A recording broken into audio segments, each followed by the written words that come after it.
This video is all about scanning your artwork to the proper resolution that you need for print and then cleaning it up so that you can have a final image that you can either print out yourself or send to a publisher. This video is brought to you by Squarespace. From websites and online stores to marketing tools and analytics, Squarespace is the all-in-one platform to build a beautiful online presence and run your business, and to do it all incredibly easily. So I'm remaking my own website with Squarespace right now. When you jump into the Squarespace website, right at the top it will show you an option for templates, which I love because it's a huge head start right out of the gate. I started by putting my logo right at the top, changing some of the text, putting in an image. All I had to do is just click on the image, upload my own, and size it in their own software, and it's ready to go. That literally took me a couple of minutes to do, and I had never used it before. I decided I want to put a gallery into my site, so I started with just a simple template for that. It came with some pictures already included, and dropping in my own could not have been easier. I fought last year with my website trying to get images sized correctly so they work properly in a gallery. This one automatically sizes them. You don't have to think about it at all. It is really incredible. The website builder has a menu that will give you all the options you could possibly need for a site. I put in a video gallery with some highlights from my YouTube channel, and I integrated it with my Instagram.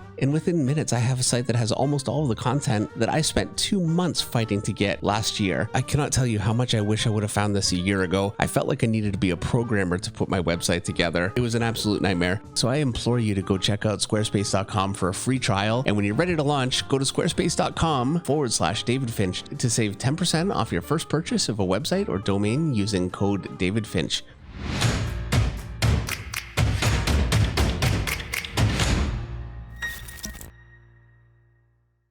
So to start, I've got my scanner software open. I'm using an Epson Expression 12000 XL. It's actually a double-sized scanner, so it will scan an entire sheet of 11 by 17 artwork in one go. But I know that for most of you, that's really not going to be possible. They can be very expensive to start out. Really, all you need is an inexpensive scanner, and you can put first the top half and then the bottom half of your image into the scanner. So I have my picture face down in the scanner right now, and only the top half is in the scanner itself. The bottom half is hanging out. And so when I scan, I'm only going to get half of the image, but then I'll be able to use Photoshop to take the two halves, put them together, and get something seamless. So the first thing that we need to do is look at our file type. I have it set to TIFF right now, which is what you need. You have several different options. You can scan as a JPEG, PNG, bitmap, a few others, but really what you need for print is TIFF. It will give you the best file quality, but it will end up being a larger file. Now I'm going to want to preview my image, but before I do that, I want to open Show More. And different scanning software has a different look to it, but they all basically have the same function. And what I really want to look for right now is my resolution. I'm at 600 dpi.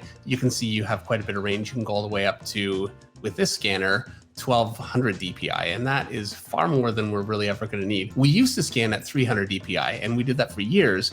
But if you want to print something out at like a wall size format, something very, very large, that can end up being a little bit low. And so the industry standard now is really 600 dpi. And so I've got everything that I need. I'm in TIFF, I've got 600 dpi, I'm in color mode, and I'm going to go ahead and hit preview. And so I've got my preview. You can see I've only got the top half of the image that was scanned here. I'm going to still need to scan the bottom half. And this will automatically save to scans. I have it set to scans, so you'll just have to make sure that you know where you're saving your images, and you can change that if it's not where you want it to scan. So now that I've got everything, I like how this image has come out in the scanner. I'm going to go ahead and hit scan. So I've got the top half of my image scanned, and I've turned the page over in my scanner, and I'll just go ahead and hit preview again, just so you can see what I'm going to be scanning this time. And I'm going to go ahead and scan the bottom. So I have both the top and the bottom in Photoshop, and you can see that here's my top and here's my bottom. Because my scanner is pretty large, it really scanned most of the image with both scans. But what I'm going to do from here is I'm going to take my bottom, I'm going to go to image rotation, and I'm just going to rotate my image counterclockwise. And so I'm going to want to attach the top of this picture to the bottom here. And from here, I want to go to image, canvas size. I want to anchor from the bottom, and I want to make sure that I go to height instead of width and hit percent. And I want to hit 200%, which is a lot more height than I'm really going to need, but I'll be able to crop that off later. And so now I'm going to select the top of my image, and I'm going to hit image rotation. This one I want to rotate clockwise. And now I'm just going to grab it using the move tool and just drag it right out on top of this one and just make this one full screen. I'm going to come in just a little bit, and I'm just going to move this into place. I can hold down the space bar on my keyboard, and then my left mouse button will just move my screen around. And so I'm just about here. That's not quite perfect, but now I can use the arrow keys. I'm gonna zoom in just a little bit and try and make this just about as perfect as I can make it. And that looks good here. You can see it's really not looking good here. And this is such a frustrating part about using two scans. It's just something that you're gonna run into there. And I think that's actually perfect. And so what I'm gonna do is I'm gonna go to layer and I'm just gonna flatten my image. And now that I have it flat, I'm gonna go to my crop tool, select my crop tool here. I'm gonna bring it in here, bring it in here to the edge of my page. And I wanna bring this in here. I just want my actual page. And just hit enter, and now I've got my full image all in one scan and all put together properly. So from here, you actually can go ahead and you can see that this is a fairly messy drawing when you look at it closely. There's a lot of pencil line and just scrub all over the picture. And if you really want to, you can go in and clean that up. I'm gonna hit brush. I'm gonna hold down Alt and select, and that'll select that background tone. And then I can just go in here and start cleaning that up. But you'll notice that I'm getting something that's completely flat and I'm losing that texture underneath. But I can go in here and clean up these pencils quite a bit if I want this cleaner. Generally speaking, this isn't something you do with pencils because this is really the part of the process that goes under inking, which needs to be much cleaner. It should be said, if you really want to maintain your background texture and not end up with something that's quite so flat when you're cleaning, and you can do this with painting too, I'm gonna use my clone stamp tool. That's just this one right here. And I'm gonna bring down my brush size just a little bit. I'm gonna select right here where I've got something pretty clean, and I can try and clean things up this way. And it can be a little bit finicky. I've got so much mess everywhere that I'm actually picking up things as I go along here. But if it's really important to me to maintain that background texture, I can clean this up this way. This is a very laborious process. I've done this before for painting, trying to clean up paintings that need it. And so what I'm doing is I'm selecting an area that's clean, holding Alt, clicking on it, and then when I draw with the stamp, it's selecting from that area, and you can see it's dragging along. So it's selecting from just above my brush. Needless to say, I never do this, but I felt like it'd be good for you to know that that's a possibility if you want to clean up your pencils. So now that I have my picture scanned and I'm happy with it, I'm gonna go into File, I'm gonna hit Save As, and we save the scan as a TIFF, and so it's giving me the option of a TIFF right here. And so I'm gonna go ahead and I'm gonna type in scanning and cleaning. In order to hit save, I don't have to hit save, I can just hit enter again, and that's it.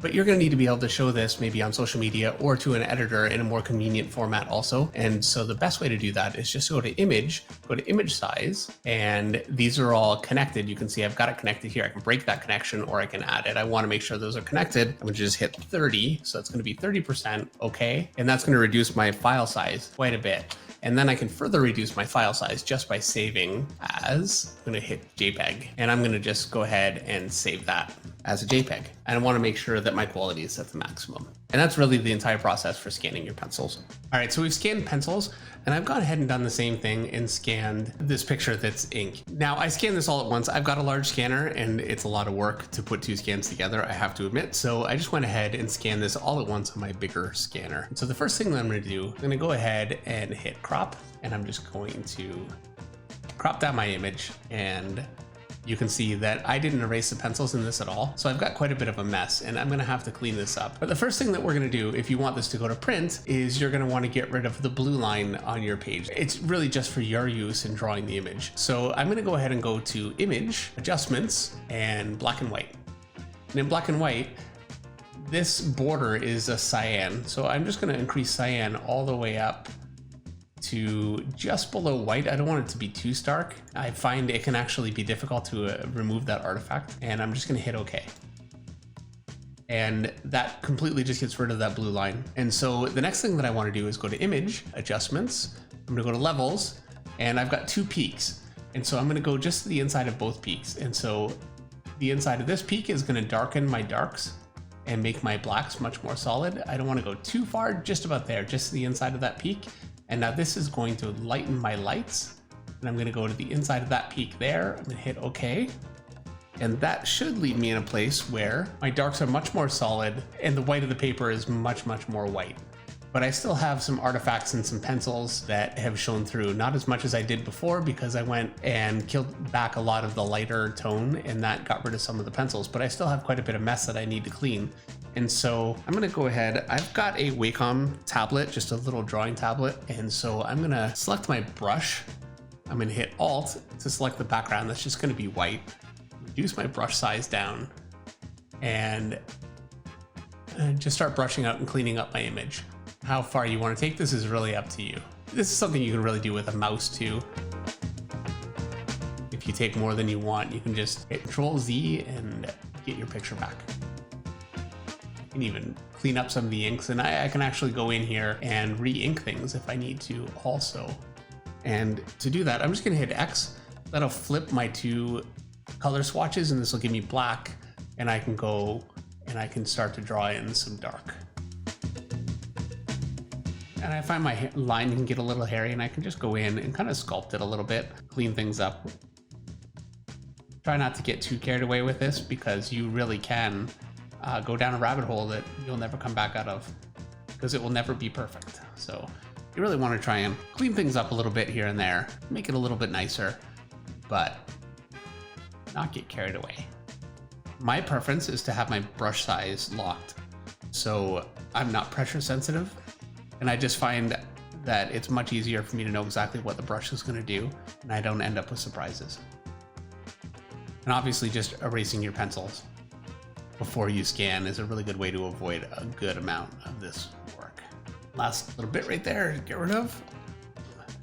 Put it here, right there, and that's going to be about it. It really doesn't need to be absolutely perfect. You can drive yourself crazy trying to get a perfect image, and I think that a certain amount of hand-drawn feel is actually kind of a good thing. So I tend to leave things just about there, and that's going to be my inks cleaned up enough that I can send it to a publisher and get it colored and get it printed. And so from here, I'm going to go ahead and hit File, Save As. Again, we're in TIFF, and so I'm just going to call this Dialog.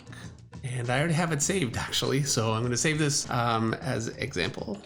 Hit enter twice, and now I'm going to go ahead and go to image size, 30%. Okay, go to File, Save As.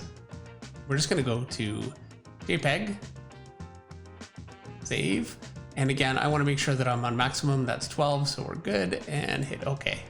And I've got it all saved out. And from here, I've got all the files that I need to send to a publisher. I've got a JPEG for a preview that they can take a look at to make sure that they're happy with the picture, and a larger size TIFF file that they can use to actually print from. Thank you so much for watching. I will see you in the next video.